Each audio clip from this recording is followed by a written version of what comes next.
The heroin epidemic for us started about 8 or 9 years ago and just skyrocketed.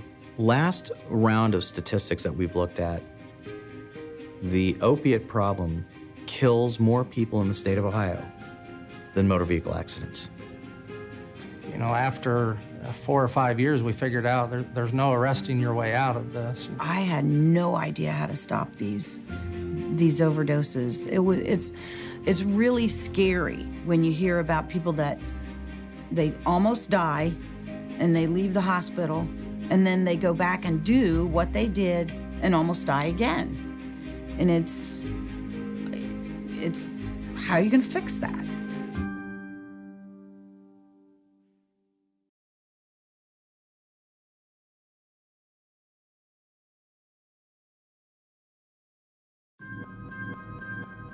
They shoot them up with Narcan, they wake up, they walk out, they go home, they overdose again, and they come back. We didn't address those things at the time. We basically gave them material, reading material that had phone numbers and contact information. We encouraged them to get into treatment, but we sent them right back out into that environment that wasn't affected, wasn't changed, wasn't altered, expecting some different outcome. In a progression of meetings through the rest of the year and into the new year, we started working on a protocol. And when we think about our two primary goals with this opiate problem, the first one is to save your life. And the way that we save lives is having Narcan available to families for patients who overdose on narcotics. Then you have to talk about how to get them the help that they need.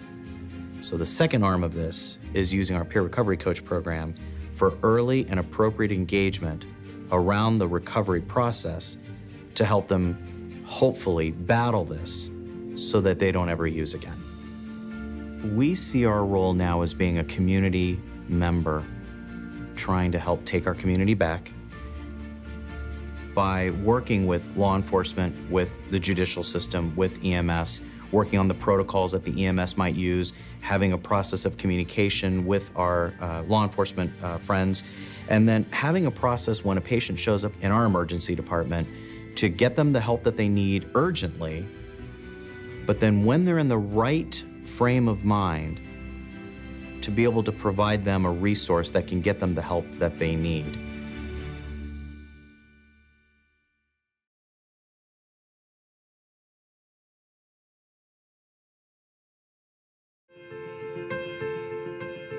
I am a recovering alcoholic addict, and I have been sober for 12 years.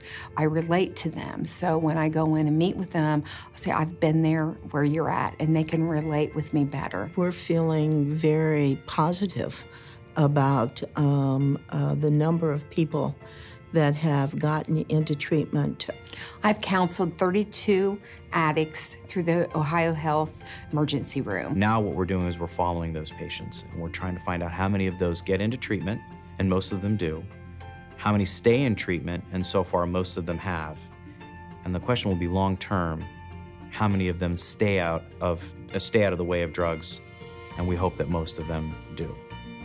Ohio Health has to be a part of the solution, and they are very willing to be that and has stepped up to do that.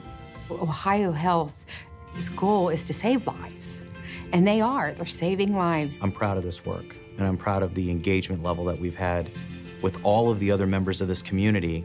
I'm grateful to have been given the opportunity to participate in this work with Judge Ballinger, with Bev Young, with Kathy Nicolosi, with law enforcement. That we're blessed to have that opportunity.